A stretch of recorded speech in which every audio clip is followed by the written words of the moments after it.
ውድ ተመልካቾቼ ቪዲዮውን ስትጀምሩት ላይክ፣ ሼር፣ ሰብስክራይብ ማድረጋችሁን አትርሱ። የደውል ምልክቷንም ተጫኑ። ሀሳብ አስተያየት ካላችሁ በኮሜንት ሴክሽን አሳውቁኝ። ሰላም ሰላም፣ እንዴት ናችሁ? ውድ ቻናሌ ተከታታዮች፣ እኔ ደህና ነኝ። ዛሬ ይዤላችሁ የመጣሁት ቪዲዮ ሻማን በተመለከተ ነው። ሻማን በተመለከተ ስላችሁ ደግሞ ምን ሻማ ልትሉ ትችላላችሁ? ምን መሰላችሁ?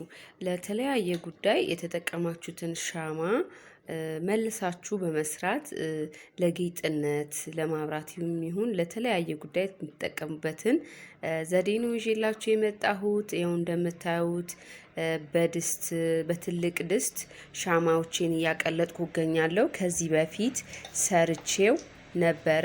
እንደዚህ ሻማውን ሰርቼ ተጠቅሜ ነበር። ይሄ የምታዩት ሻማ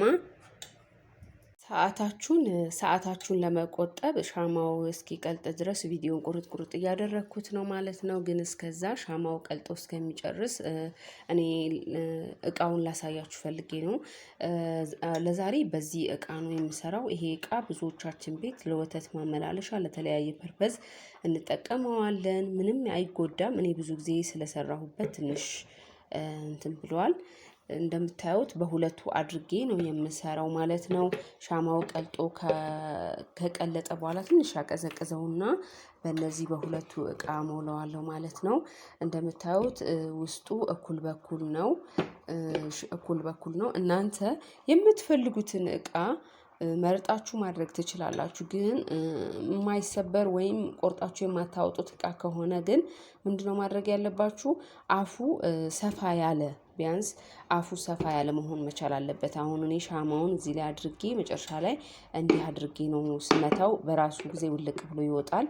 እንደምታዩት እኩል ነው ሳይዙ፣ የውስጥ ሳይዙ እኩል ስለሆነ ምንም አያስቸግረኝም ሻማውን ለማውጣት ማለት ነው። እናንተ ምናልባት በጠርሙስ ቅርጽ ማድረግ ከፈለጋችሁ ምንድነው የምታደርጉት? ጠርሙስ ውስጥ ሻማውን ከጨመራችሁት በኋላ መጀመሪያ ይቀልጣል። ከዛ የቀለጠው ሻማ ይቀዘቅዛል። ትንሽ ልክ እንደቀዘቀዘ ወደ ጠርሙስ ትጨምሩታላችሁ። ጠርሙስ ላይ ከጨመራችሁት በኋላ ምን ታደርጉታላችሁ? ጠርሙሱ ላይ እንዳለ ይቆያል። ሻማው ይቀዘቅዛል። ከቀዘቀዘ በኋላ ደግሞ እንትን ትሉታላችሁ። ሰብራችሁ ነው ጠርሙሱን ማውጣት የምትችሉት ሻማውን ማለት ነው። የማትጠቀሙት ጠርሙስ ከሆነ ሰብራችሁ ነው የምታወጡት ማለት ነው። ሌላው በሃይላንድ ነው። በሃይላንድ እንዴት ይሰራል ካላችሁ ልክ እንደ ጠርሙሱ ሻማው ከቀዘቀዘ በኋላ ወደ ሃይላንድ ታንቆረቁሩታላችሁ። ልክ እንዳልኳችሁ ሻማው ከቀዘቀዘ በኋላ ወደ ድንጋይነት ልክ እንደነዚህ ሻማ ድንጋይነት ከተቀየረ በኋላ መልሳችሁ ሃይላንዱን በቢላ አንድ ጎኑን ቆርጣችሁ ታወጣላችሁ ማለት ነው። ይሄ ቅርጽ ከምትፈልጉ ከሆነ ነው። ቤታችሁ ውስጥ የተለያየ እቃ ቅርጽ ሊኖር ይችላል። ግን እኔ ማስጠነቅቃችሁ ነገር ምንድነው? ሆዱ ይጥበብም ይስፋም አፉ የግድ ትንሽ ሰፋ ማለት አለበት። አሁን ጠርሙስ ሰብረን እናወጣለን፣ ሃይላንድ ቆርጠን እናወጣዋለን ብያችኋለሁ። ሌላ ግን እንደዚህ አይነት እቃ ላይ ብታደርጉ በቀላሉ ይወጣል። በምትፈልጉት የማትጠቀሙት ከሰበራችሁት በኋላ የምትጥሉት እቃ ከሆነ ግን በምትፈልጉት ቅርጽ ማድረግ ትችላላችሁ። ከዛ ውጪ አፉ ሰፋ ያለ ቢሆን ይመከራል። በቀላሉ ሻማውን ከደረቀ በኋላ እንዲያርጋችሁ መታ ስታደርጉት ውልቅ ብሎ ይወጣል ማለት ነው። ሌላኛው ማቴሪያላችን ምንድነው? እንጨት ነው። 2 እንጨት ትንሽ እንጨቶች ያስፈልጉናል። ይሄን ለምንድነው የሚያስፈልገን ካላችሁ ክሩን አስረን ክሩ ወደ ውስጥ ሰምጦ እንዳይገባብን ክሩን የምናንጠለጥልበት እንጨት ማለት ነው። ይሄው እንዳልኳችሁ ነው። ክሩ የቡታ ጋዝ ክር ቡታ ጋዝ የምንጠቀም ሰዎች እናውቀዋለን፣ ይሸጣል። በገበያ ይሁን በሱቅ ብቻ አድራሻውን አላወኩም፣ ግን ይሄ ክር ይሸጣል። ቡታ ጋዝ ውስጥ የሚገባ ክር ነው። እኔ ለዛሬ እንዲሁ እንዳለ ነው ማስገባው። እናንተ ግን እንዲከፋፍላችሁ 3 ቦታ መግመድ እንደ ገመድ ግምድ አድርጋችሁ ማስገባት ትችላላችሁ። እንዲሁም ከፈለጋችሁት እንዲሁም እኔ ውፍረቱን ቲክነሱን ስለፈለግኩት አልገምደውም፣ እንዲሁ እንዳለ ነው ማስገባው። ሻማዬ በጣም ብዛት ስላለውና ትልቅ ስለሆነ የክሩ መጠን እንዲህ ውፍረቱ የዚህ ልክ አድርጓለሁ ማለት ነው። እንደምታዩት አሁን እዚህ እንጨት ያስፈልገን ለምንድነው? ክሩ ሻማውን በምንጨምርበት ጊዜ እቃ ላይ ክሩ እንዳይሰምጥብን ከስር እንዳይገባብን ይከላከላል። እንደዚህ አርጋችሁ መሃል ለመሃል ታስሩታላችሁ ማለት ነው እንጨቱ ላይ። ከዛ ወደ እቃው ይጨመራል። እንዲህ አድርገን አዘጋጀን ማለት ነው። ሌላኛውንም ልክ እንደዚህ እናስረዋለን ማለት ነው እንጨቱ ወገቡ ላይ። እስከዛ ሰብስክራይብ አድርጉ ቤተሰብ፣ ሰብስክራይብ እያደረጋችሁ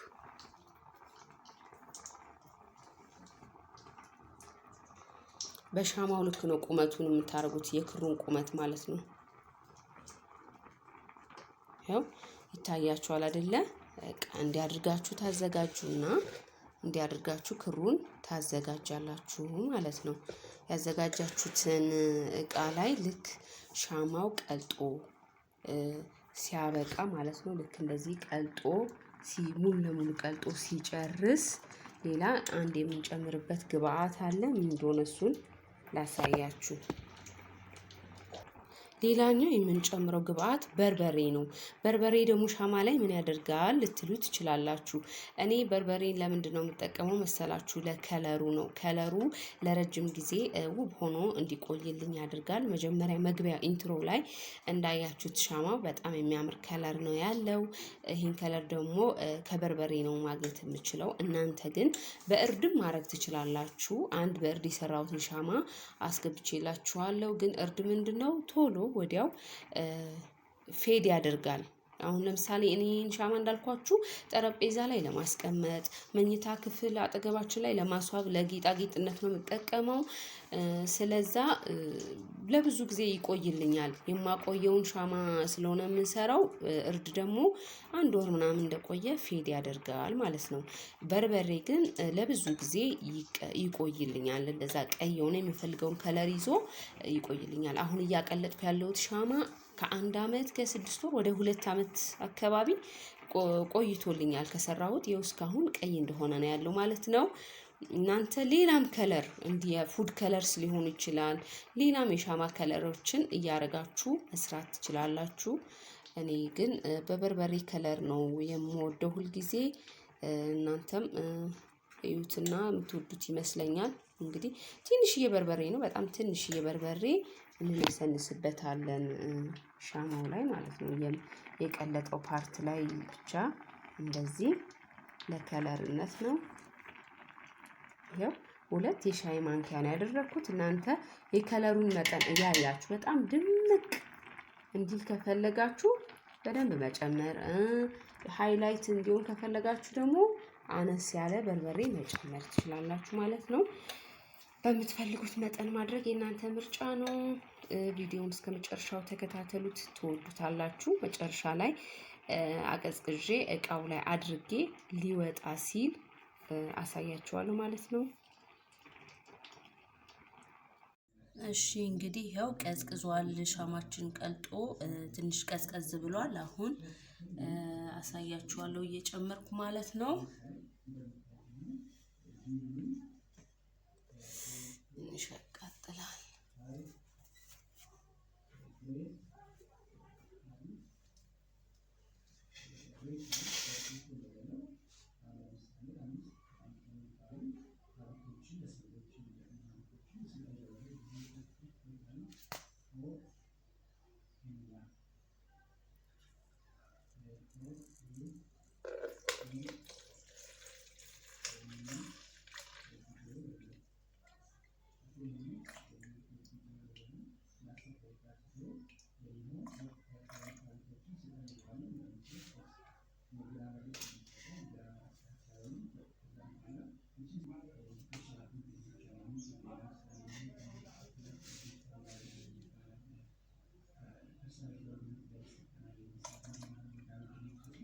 የቀዘቀዘውን ሻማ ወደ እቃው በዚህ መልክ ነው የምንጨምረው ማለት ነው።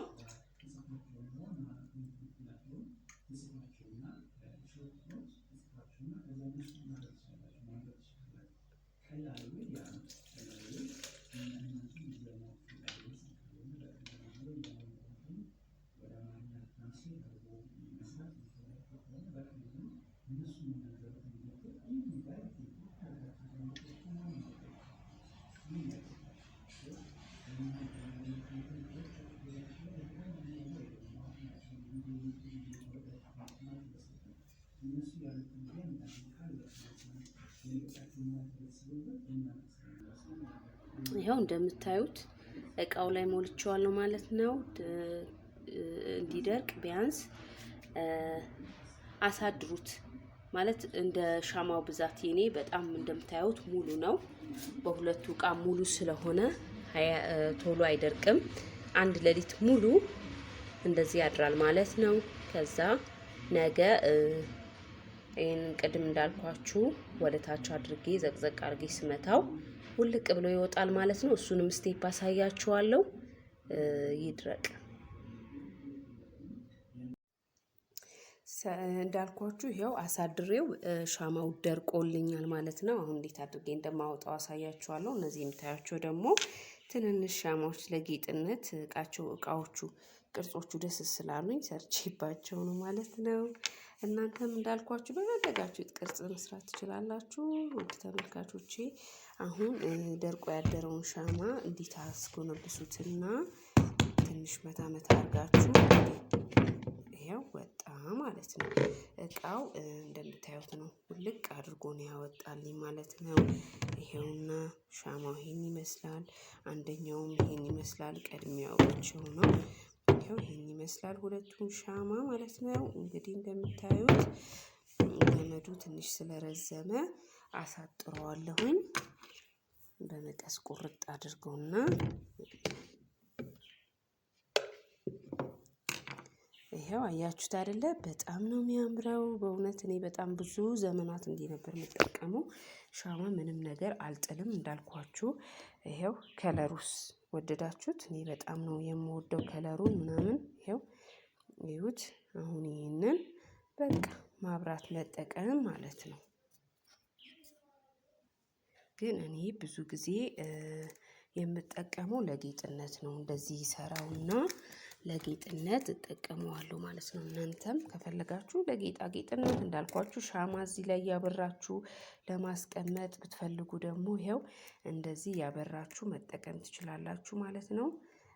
እኔ በቃ እንዲህ አድርጌ እጠቀመዋለሁ። ውድ ተመልካቾቼ ሆይ ይህንን ቪዲዮ የምትመለከቱ ማንኛችሁም ሁላችሁም ማለት ነው ሰብስክራይብ አድርጉልኝ እባካችሁ። ሰብስክራይብ እያደረጋችሁ አበረታቱኝ ብዬ ጠይቃችኋለሁ። እናንተን አይጎዳችሁም፣ ለኛ ይጠቅመናልና ነው። ላይክ፣ ሰብስክራይብ፣ ሼር፣ ኮሜንት አድርጉ። ጥያቄ ካላችሁ ያልገባችሁ ነገር ካለ እንዳስረዳችሁ የምትፈልጉት ማንኛውም ነገር ካለ የኮሜንት ሴክሽኑ ላይ ኮሜንት ጻፉልኝ ማለት ነው። በተረፈ እወዳችኋለሁ። ይሄው ይሄንን ይመስላል ሻማው። ከወደዳችሁት ላይክ፣ ሼር፣ ሰብስክራይብ ማድረግ እንዳይረሳ። የደውል ምልክቷንም ተጫኑ። አዳዲስ ቪዲዮ ስሰራ በቀጥታ እንዲደርሳችሁ ማለት ነው። ወዳችኋለሁ። ባይ